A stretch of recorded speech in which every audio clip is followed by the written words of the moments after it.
नमस्कार स्टूडेंट, आज हम विद्युत जनित्र पढ़ेंगे। विद्युत जनित्र क्या होता है? जनित्र का आपको पता है कि इसका उपयोग हम विद्युत उत्पन्न करने के लिए करते हैं। तो विद्युत जनित्र क्या होता है? ऐसा यंत्र होता है जो यांत्रिक ऊर्जा को विद्युत ऊर्जा में परिवर्तित करता है। तो हम यहाँ पे क्या करते हैं कि जो विद्युत जनित्र है इससे क्या करते हैं कि इस पर इसको यांत्रिक ऊर्जा देते हैं, मतलब कि मैकेनिकल वर्क करते हैं। अब इसके कॉइल को हम घुमाते हैं, कुंडली को, आयताकार कुंडली को, और आपको पता है कि चुंबक के क्षेत्र में वो रखी, अभी देखेंगे हम। तो इससे पहले हमने विद्युत चुंबक के प्रेरण पढ़ा था।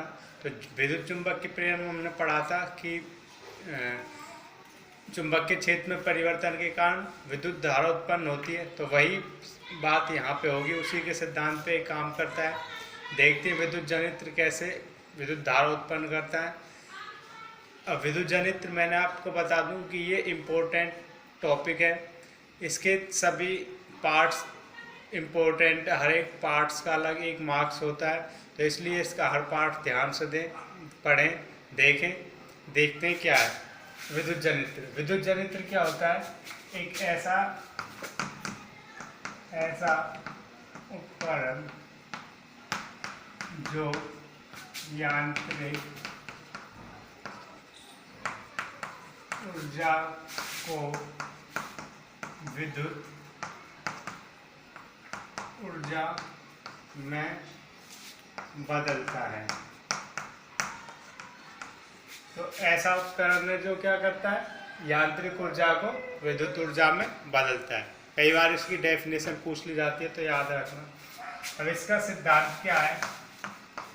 सिद्धांत किसके सिद्धांत पर ये काम करता है?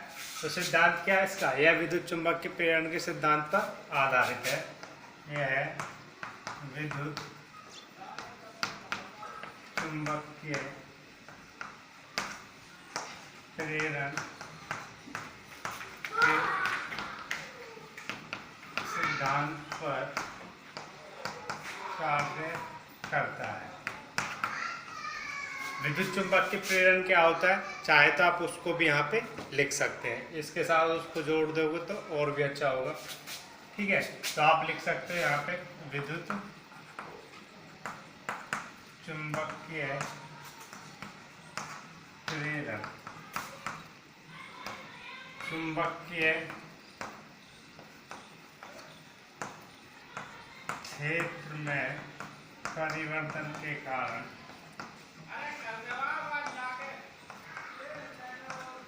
विद्युत धारा उत्पन्न होती है। ठीक है, और एक और भी लिख सकते हैं कि फ्लेमिंग के दाएं हस्त नियम पर आधारित है। फ्लेमिंग का दाएं हस्त नियम बिल्कुल फ्लेमिंग के वाम हस्त नियम जैसा ही है। ठीक है, बस वहाँ पे बाएं की जगह हमको दाएं लिखना है। उसके बाद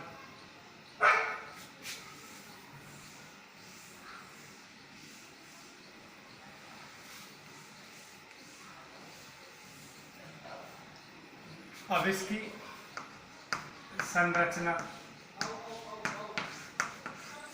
कैसे? तो संरचना में सबसे पहले आपको इसका चित्र बनाना है। चित्र कैसे बनाना है विद्युत जनित्र का? अब जो विद्युत जनित्र वो हमारे दो प्रकार के होते हैं, एक एसी जनित्र, एक डीसी जनित्र। एसी जनित्र कौन सा होता है?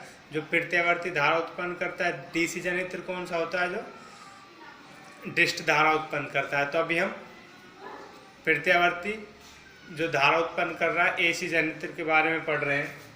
ठीक है, तो ये नॉर्थ पोल, साउथ पोल, यहाँ पे हमने एक आयताकार कुंडली ली।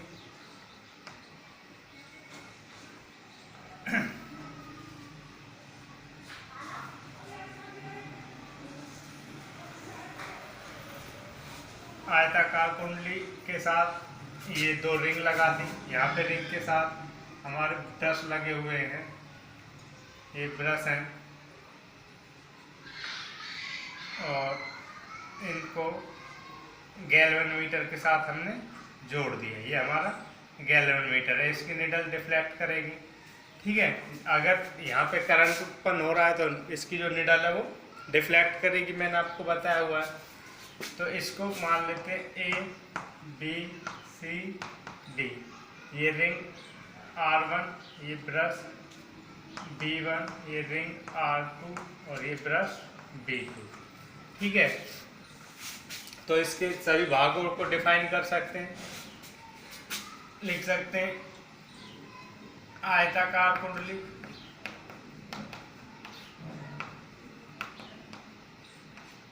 तो क्या है ABCD एक आयताकार कुंडली है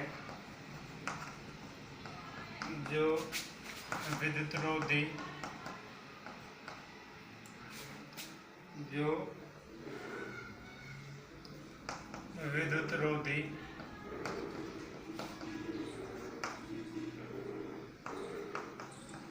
तारों से युक्त होती है। ठीक है, ये आयताकार कुंडली हो गई हमारी। उसके बाद R1, ये हमारी रिंग है, इनको हम लिख सकते हैं वलय। R1 और R2 दो वलय हैं जो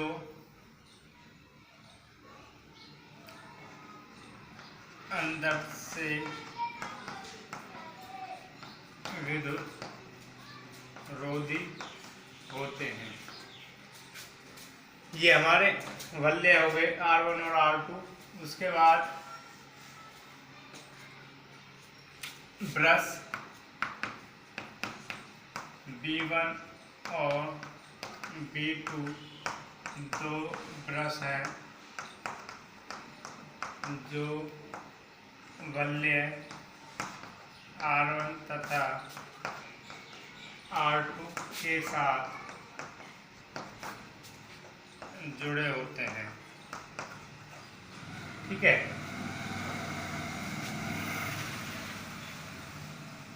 उसके बाद चुंबक क्या करती है? चुंबकीय क्षेत्र उत्पन्न करती है।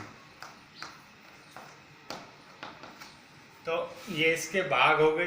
भाग का भी इनका अपना अलग नंबर होता है। गैल्वेनोमीटर को लिख सकते हैं, गैल्वेनोमीटर की जगह हमको यहाँ पे बल्ब लगा सकते हैं, कोई भी लोड लगा सकते हैं, ताकि हमको यहाँ से उत्पन्न होने वाले करंट का पता चल सके। ठीक है, तो अब इसकी वर्किंग देखते हैं। अब देखो,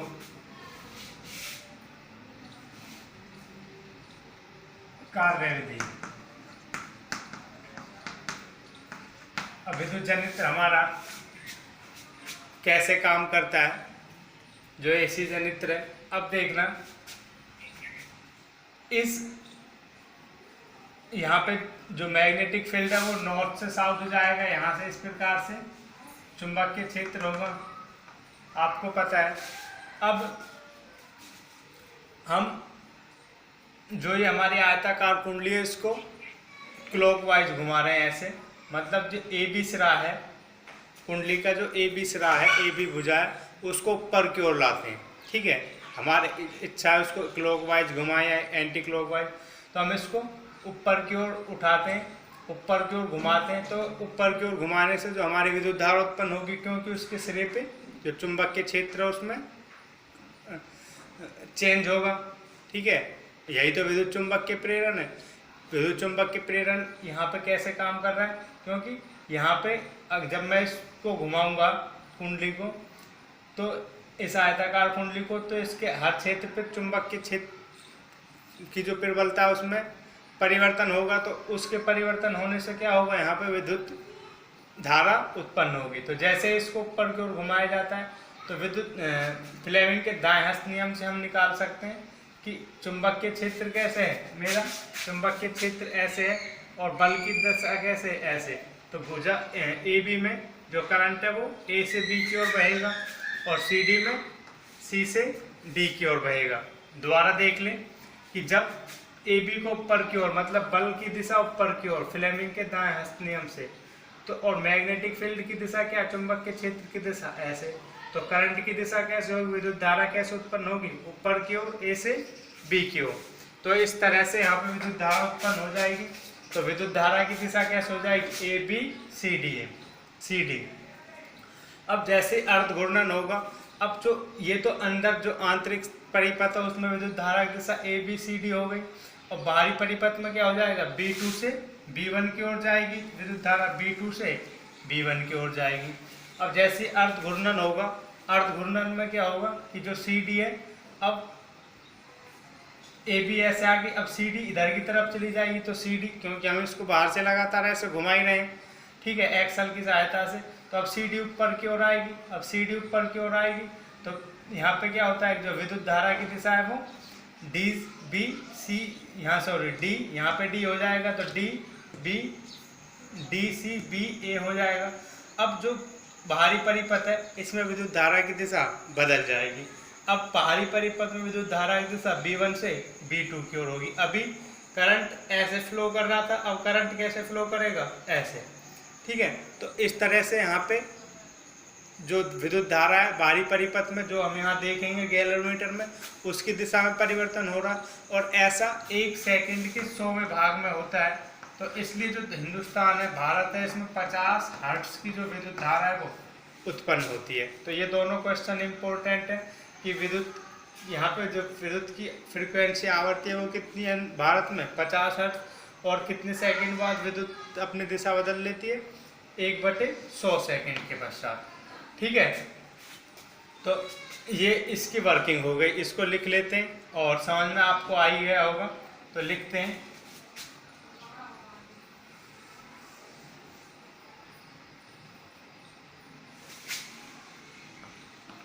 जब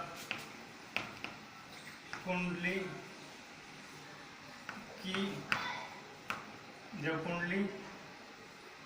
को घुमाया जाता है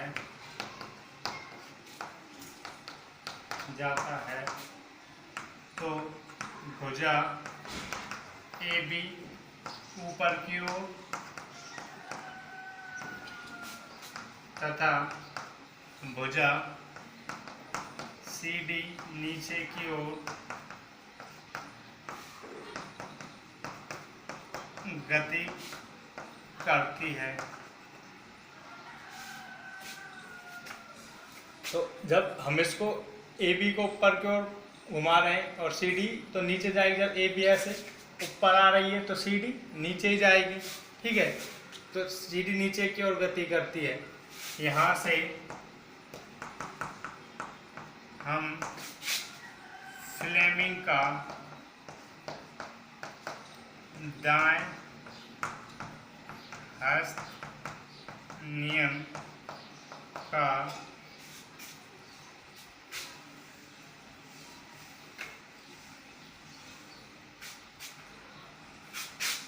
प्रयोग करके भुजा ए बी तथा सी डी में विद्युत की दिशा ज्ञात करते हैं। अर्थात भुजा ए बी में विद्युत ए से बी की ओर तथा भुजा सी डी में सी से डी की ओर प्रवाहित होती है, ठीक है। तो भुजा ए बी में ए से बी की ओर और सी डी में सी से डी की ओर विद्युत प्रवाहित होती है, ठीक।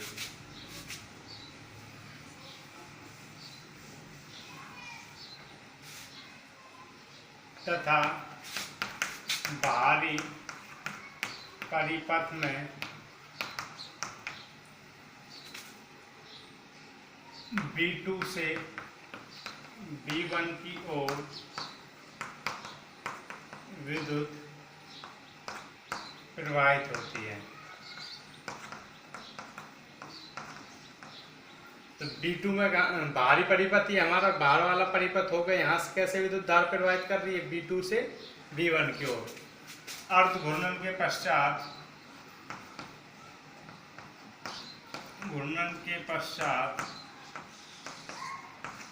अर्ध घूर्णन के पश्चात भुजा CD ऊपर की ओर तथा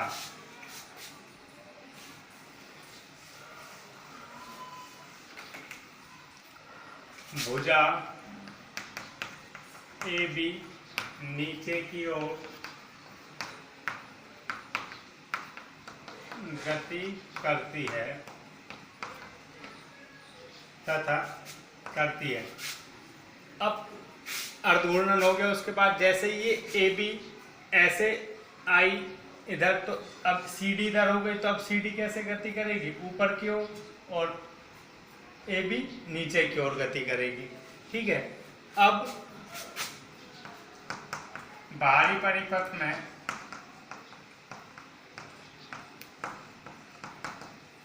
विद्युत की दिशा B1 से B2 की ओर होती है। अब जो बाहरी परिपथ है उसमें विद्युत की दिशा कैसे हो जाएगी? B1 से B2 की ओर। तो ऐसी विद्युत जो एक समान काल अंतराल के पश्चात अपनी दिशा में परिवर्तन करती है उसको हम कहते हैं प्रत्यावर्ती धारा।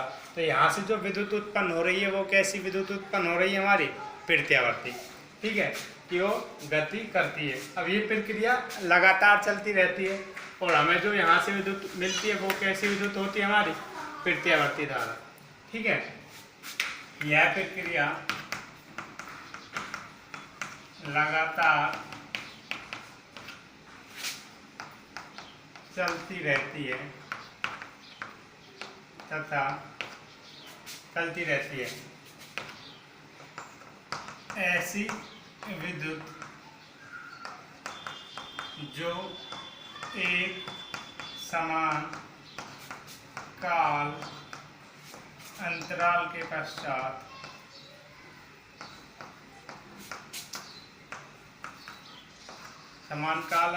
पश्चात अपनी दिशा में परिवर्तन करती है,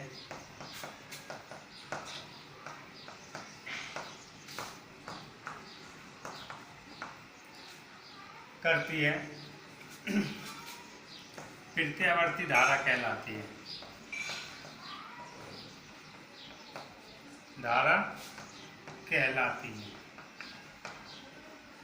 अब ऐसी धारा जो एक समान समय के पश्चात अपनी दिशा में परिवर्तन कर रही है उसको हम कहते हैं प्रत्यावर्ती धारा।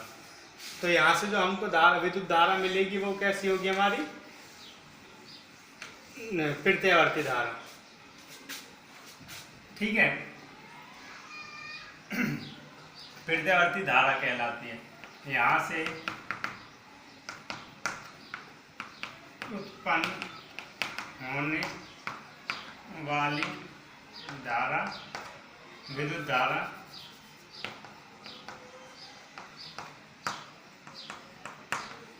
प्रत्यावर्ती विद्युत धारा होती विद्युत धारा है। तो ये हमारा जनित्र हो गया। तो इस प्रकार हम जनित्र से विद्युत धारा उत्पन्न करते हैं। तो इसका हर एक पार्ट इम्पोर्टेंट है। सबसे पहले आपको मैंने परिभाषा लिखवाई, उसके बाद सिद्धांत, उसके बाद संरचना में सबसे पहले चित्र बनवाया, चित्र के पश्चात उसके भागों को परिभाषित किया और सबसे लास्ट में आपको उसकी कार्यविधि कराई। तो इस तरह से ही आपको अटेम्प्ट करना है क्वेश्चन और इसको अच्छे से रिवाइज कर लेना, पढ़ लेना। आज के लिए इतना ही। Thank you.